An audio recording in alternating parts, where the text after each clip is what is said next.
সোনার মদিনা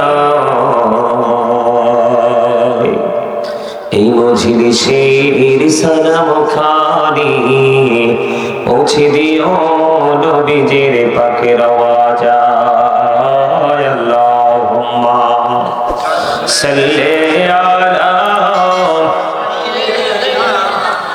মাওলানা মুহাম্মদ ওয়া আলা আলি সাইয়্যিদিনা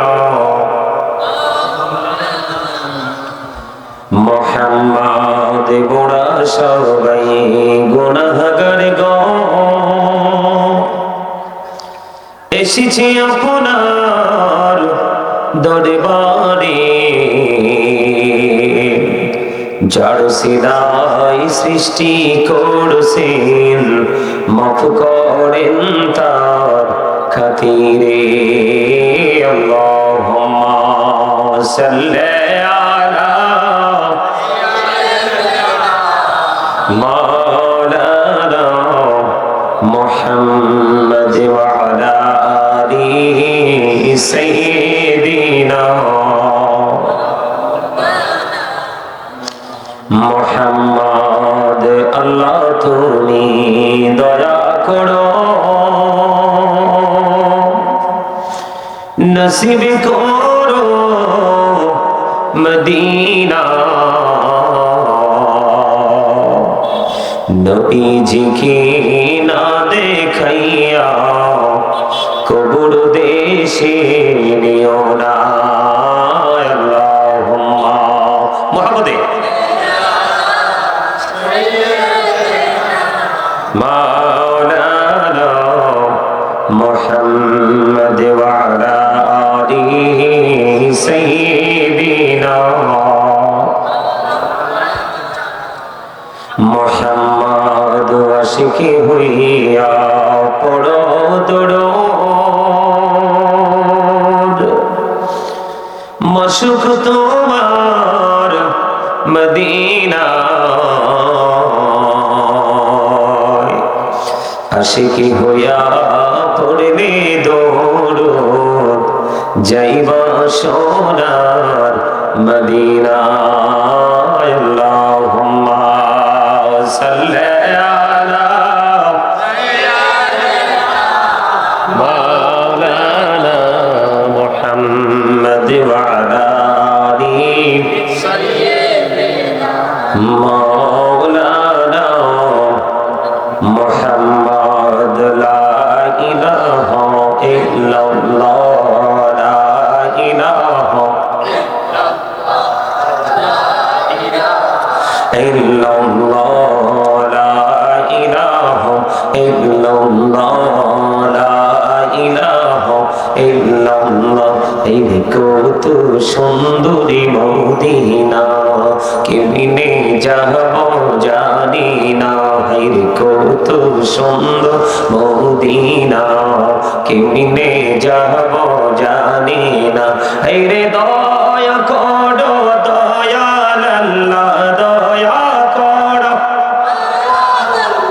নসিব করো মদিনা লা ইলাহা ইল্লাল্লাহ লা ইলাহা ভাইজান বলি না কত দূরে মদিনা যাইতে এই মন দিওয়ানা হাইরে বল না কত দূর মদিনা যাইতে এই মন দিওয়ানা হাইরে দয়া করো দয়াল আল্লাহ দয়া করো দয়াল আল্লাহ নসিব করো মদিনা লা ইলাহা ইল্লাল্লাহ লা ইলাহা হাইরে নামাজে রোজা ছাইরো না মা বাবাকে ভুইলো না হাইরে নামাজে রোজা আহা মা বাবাকে ভুইলো না হাইরে জান্নাতে বাসী হইতে চাইলে জান্নাতবাসী হইতে চাইলে প্রাণ ভরে কর সাধনা লা ইলাহা ইল্লাল্লাহ লা ইলাহা ইল্লাল্লাহ লা ইলাহা ইল্লাল্লাহ শাহাদাতে জান্নাতে বানাইলো মনের মতো সাজাইলো আরে একটি কদম রাখার আগে একটি কদম রাখার আগে আজরাইল ধরাই পাঠাইলা লা ইলাহা ইল্লাল্লাহ লা ইলাহা তুমি কাহুরে বানাইলা সফিউল্লাহ তুমি কাহুরে বানাইলা নজিউল্লাহ মোর নবীকে বানাইলা তুমি মোর নবীকে বানাইলা তুমি নূর মুহাম্মদ সাল্লাল্লাহ লা ইলাহা ইল্লাল্লাহ লা ইলাহা ইল্লাল্লাহ লা ইল্লাল্লাহ মুহাম্মাদুর রাসূলুল্লাহ সাল্লাল্লাহু আলাইহি ওয়াসাল্লাম আল্লাহ আল্লাহ আল্লাহ আল্লাহ আল্লাহ আল্লাহ আল্লাহ আল্লাহ আল্লাহ আল্লাহ মুহাম্মদে আল্লাহ আল্লাহ আল্লাহ করি নাও গো দয়া করিও না পর তোমার প্রেমের আলোই ভরে তোমার প্রেমের আলোই ভরে দাও গো মনের ঘর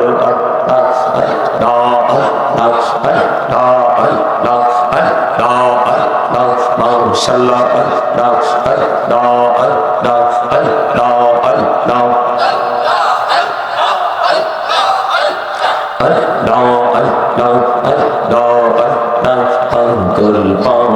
মনটা শুধু খুঁজে দিবানিশি কেমন করে বলবো গো দয়াল কেমন করে বলবো গো দয়াল তোমায় ভালোবাসি আল্লাহ আল্লাহ আল্লাহ আল্লাহ আল্লাহ আল্লাহ আল্লাহ আল্লাহ আল্লাহ এই নামেতে এত মধু এই নামেতে এত মধু জাহানিনি তো আগের দয়াল জাহানিনি তো আগে যতই জপি নামটি তোমার যতই জপি নামটি তোমার ততই মধুর লাগে দয়াল ততই মধুর লাগে আল্লাহ আল্লাহ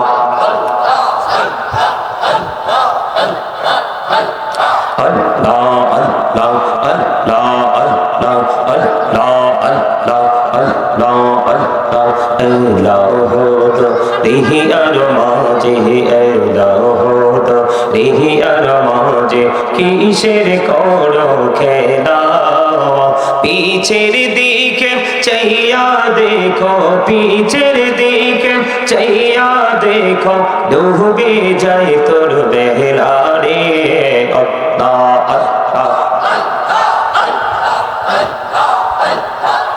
লা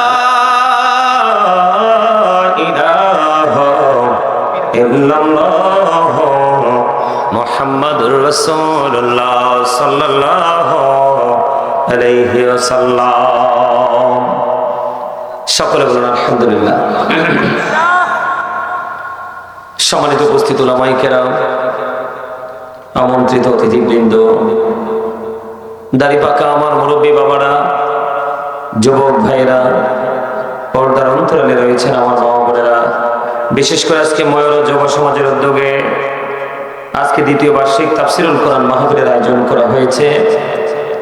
যারা টাকা দিয়ে পয়সা দিয়ে অর্থ দিয়ে বুদ্ধি দিয়ে শ্রম দিয়ে সার্বিক সহযোগিতার মাধ্যমে আজকে যারাই জান্নাতের বাগানে সাজিয়েছেন সকলের প্রতি আমার আন্তরিক সালাম। আসসালামু আলাইকুম ওয়া রাহমাতুল্লাহি ওয়া বারাকাতুহু। আপনারা কি অসুস্থ?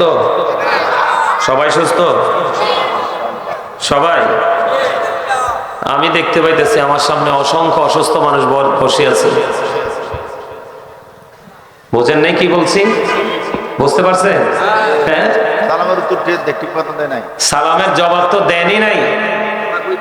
আপনারা এখানে যতগুলো মানুষ বসছেন সবাই যদি প্রাণ খুলে জিকির করতেন তাহলে পুরো এই এরিয়াটা একেবারে মুখরিত হয়ে যেত। কিন্তু করছেন জিকির? আপনার, আমি কেন বলছি জানেন? আপনারা কোরআন হাদিসের ভাষা শুনলে তো আপনি আহত হয়ে যাবেন। কি হয়ে যাবেন? আহত হয়ে যাবেন।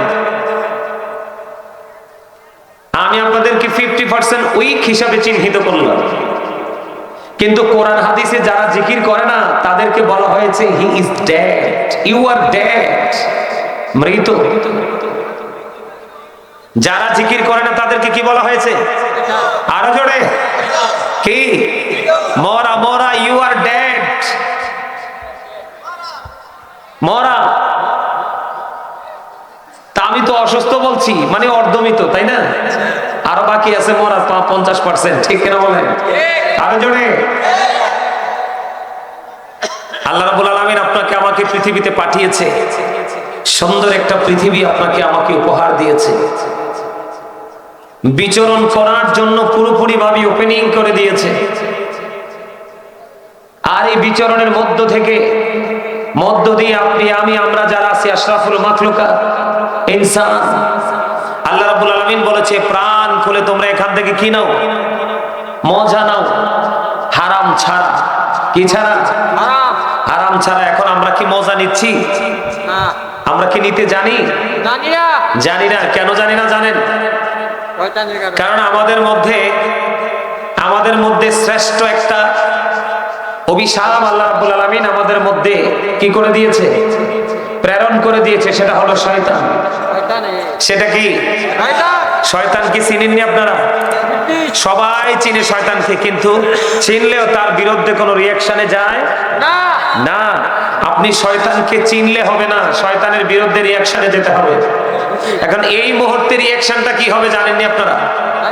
মানে এই মুহূর্তে আপনারা যারা দর্শক সারিতে আছেন, শয়তানের এগেনিস্ট পার্টি হিসাবে আমরা তার বিরুদ্ধে আমরা রিয়াকশনে যেতে চাই। আর সেই রিয়াকশনটা হবে আপনার আমার মধ্যখানে যে গ্যাপ আছে সেটা পূরণ করা। কি করা? গ্যাপ পূরণ করেন। এটা হলো শয়তানের বিরুদ্ধে এই মুহূর্তে ফার্স্ট টাইম যে রিয়াকশনটা। এটা আসেন মনু, মোবাইল পকেটে ঢুকা।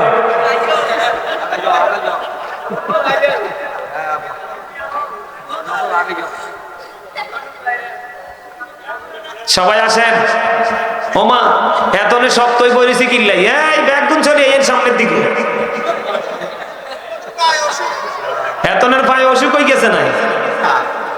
আই আচ্ছা একখানা দোয়া করে দিব। আর এই সুযোগে যারা চলে যাওয়ার, যারা ব্যাগগুন চলে যায়, ঠিক কিনা বলেন? হ্যাঁ, আপনি একটু লাড়াচাড়া দিলে বোঝা যায় মানসিকতা কি, ওয়াজ শুনবে কি না। মনু সবাই সবাই সবাইকে আসতে হবে তো। এটা হলো জান্নাতের বাগানের আদব। আপনি মসজিদে যান, মাদ্রাসায় যান, মাহফিলে যান, আমাদের আল্লাহ এবং আল্লাহ রাসূলের প্রেমে পড়ে আমরা যে কাজটাই করব আগে থাকবো। আপনি আগে থাকবেন যত, ততই নিয়ামতের অধিকারী হবেন। কি হবেন? আপনি বুঝেন নাই? আপনি যখন আপনার আশেপাশে গ্যাপ থাকবে, আপনার কানে, হাতে, নখে, মুখে চুলকানি আসবে। কি আসবে? এটা কার কাজ? শয়তানের কাজ। কারণ আপনি যে এখানে বসলে এই জায়গাটা থেকে হৃদয় দিয়ে আপন করে ভালোবেসে আলোচনা শুনে আপনি যদি আমল করেন, আপনার ঠিকানা হবে জান্নাত। এটা শয়তান জানে, কারণ সেই জায়গা থেকে সে চিরদিনের জন্য বঞ্চিত হয়েছে। শয়তান ওই অবর্ণনীয় যে সুখের জায়গা, যেটাকে বলা আমরা জান্নাত হিসাবে চিনি, কি ইংলিশ এটাকে প্যারাডাইস বলা হয়। মনু বোট খাওয়া যাইবে না ইয়ানে বইয়া? হ্যাঁ, এটা বোট খাওয়ার জায়গা না। আজকে দুরূদ পড়তে হবে, জিকির করতে হবে, মন দিয়ে আলোচনা শুনতে হবে। বোট খাওয়ার জায়গা 364 রাত্র, আজকে রাত্র না। কথা কয় না? রাত্র এক বছরে কয়টা পাই? 365টা। কয়টা? 365টা রাত্রের মধ্যে আমরা একটি রাত্রে আজকে আল্লাহর জন্য কুরবানি করব। বাকি 64টা রাত্রিতে আপনার হালিম খান, ডালিম খান, যাই খান অন্য রাত্রিতে। আজকে খাওয়া যাবে। কারণ আপনার যদি মাহফিলে আসার পরে মনে করেন যে আপনার বিভিন্ন ধরনের মানসিকতা সৃষ্টি হয়েছে, মনে করতে হবে আপনাকে ওইটাই শোয়ার করছে। ওইটা কোনটা? এখন এটা কি আপনার আবার বন্ধু না শত্রু? সবাই জানেন না এটা যে আপনার আবার শত্রু। আবার কেউ কেউ এটাকে বন্ধু মনে করে। কি করে? Satan is the eternal enemy of the believers. আলোচনা শুনতে হলে কিছু শর্ত মানতে হবে। এখনো এলোমেলো আওয়াজ শোনা যায়। অসংখ্য অগণিত মানুষ উপস্থিত হইলে মাহফিল কবুল হবে না। নবীর প্রেমিক, আল্লাহ রাসূল প্রেমিক, ওলি প্রেমিক 2-4টা হইলে দ্যাটস এনাফ। কথা বলে না কেন? প্রেম ছাড়া তো অসংখ্য লোক আসলে লাভ হবে কি? আর প্রেমিক যদি 2-4 জন হয় তাহলে বন্ধ কি? কথা বলেন না কেন? আলোচনা শুনতে হলে আপনাদেরকে একটা কন্ডিশনে আসতে হবে। First condition, stop your mouth everybody. সকলের জবানকে বন্ধ রাখতে হবে। Thank you very much. Second condition হল you listening my lecture very attentively. আমার কথা মন দিয়ে শুনতে হবে। থার্ড কন্ডিশন, একটু আগে দেখছি লাড়াছাড়া পড়ছে, যখন দেখছি একটা ক্যাচ পরে বের হয়ে যায়, এটার কপাল কত পোড়া। এই ভাঙ্গা কপাল কে দিবে জোড়া? ওমা, আমি একটু ছন্দ মিলাইয়া বলছি আর কি। আসলে আজকে মাহফিল পাওয়ার পরে যারা আসতে পারলো না, আপনারা কি মনে করেন তাদের কপাল ভাঙা না? হ্যাঁ, আরে আজকের এই ময়ূরা গ্রামের মানুষ যারা এই মাহফিলে আসে নাই, তাদেরকে কাল হাসরের ময়দানে পাই টু পাই হিসাব দিতে হবে। আল্লাহ বলবে, তোমাকে কিসে উদাসীন করেছিল? কিসে তোমাকে এই জান্নাতের বাগান থেকে বিমুখ করেছিল? সেই মুহূর্তে তুমি কোন জিনিসটাকে আপন করে নিয়েছিলে? সেদিন কি করতে পারবেন? পারবেন কিছু করতে? পারবেন? আমার দিকে তাকান। আমার কথাগুলো সবার কাছে ভালো লাগবে না, কারণ হক কথা একটু তিতা টাইপের। কি টাইপের? আর হক কিন্তু এই যুগে দুনিয়া। আমি যুবক ভাইদেরকে বলছি, তোমরা শোনো। আমি বেশিরভাগই আতঙ্কিত, শঙ্কিত, আমি বিপদগ্রস্ত যুবকদেরকে নিয়ে। কারণ এই প্রজন্মের ম্যাক্সিমাম যুবক যুবতী পথভ্রষ্ট।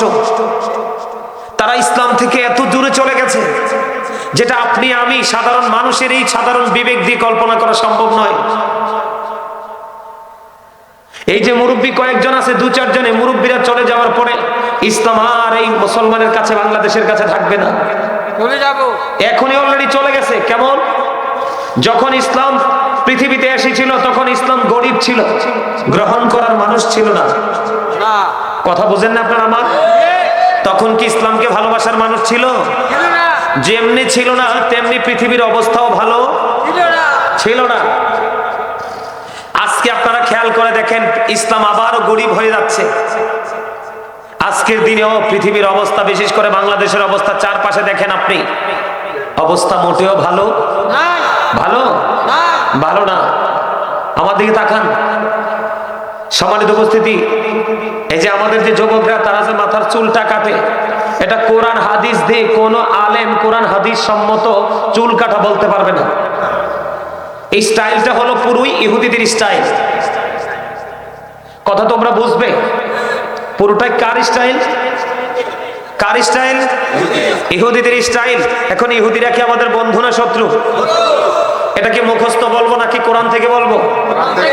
আল্লাহ রাব্বুল আলামিন বলেছেন, ইন্নাল কাফিরিনা কানু লাকুম আদুফাম মুবিনা।